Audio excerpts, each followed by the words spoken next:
Hong Kong is one of the many developing cities. Lots of the cultural heritages in Hong Kong are under threat because of this rapid development. The Star Ferry is one of the cultural heritages in Hong Kong and is under threat, despite it being a major tourist attraction in Hong Kong. The Star Ferry is the most well-known ferry service in Hong Kong. Star Ferry in Chinese is Tin Xing Xiu Lan. The Star Ferry was founded during 1880 by a man called Dorabji Naroroji Mithaiwala, who was a Parsi merchant. It was originally called the Kowloon Ferry Company, but during the 20th century, the Star Ferry Company took over. After Star Ferry Company took over, more boats were made.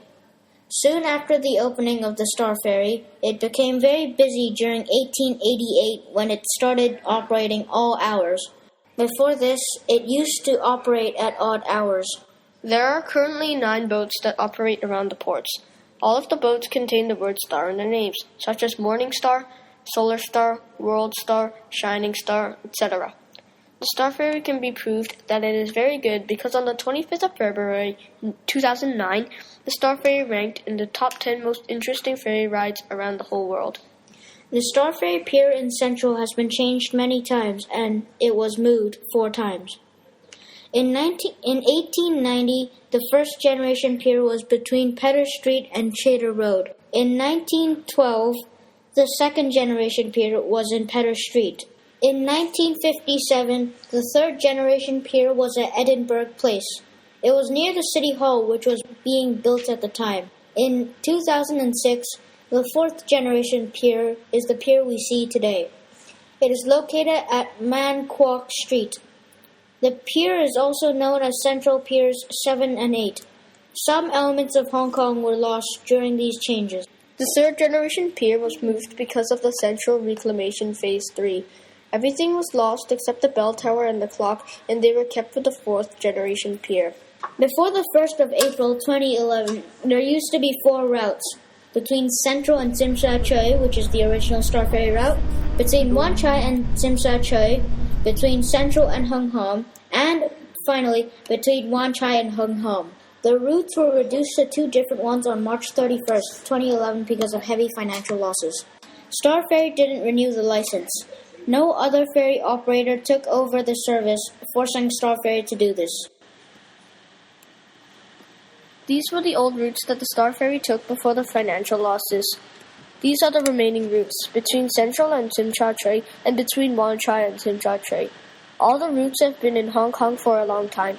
Losing 2 of them is like losing an important possession.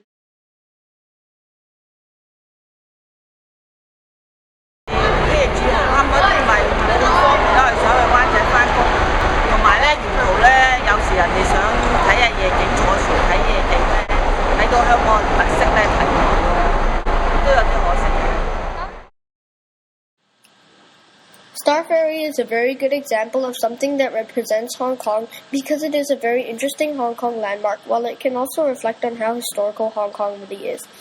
It has been here for a long time, but a lot of historical things have disappeared. The first generation pier was quite small, so it wasn't quite as well established as the current pier. It proves that people in Hong Kong weren't very rich at that time. The second generation pier didn't have the Chinese style, and this proves that Hong Kong is affected by other foreign countries. The third generation pier was also affected by other countries and was quite modern, and this shows that Hong Kong was developing and influenced by others. The fourth generation pier is the pier with modern style, and this shows that Hong Kong does have advanced technology, but the company wanted to keep the original look of the boats used by Star Ferry. The built environment reflects the culture of a place by the style, material, and technology used around it. As you can see, the Star Ferry is in good condition, but also has an old look and feel to it. The government should have kept the third generation pier because it shows a lot about the past of Hong Kong.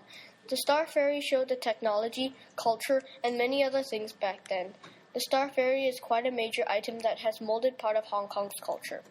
Because of all this development, the historical cultural heritages in Hong Kong are slowly fading away, making a whole new image on Hong Kong.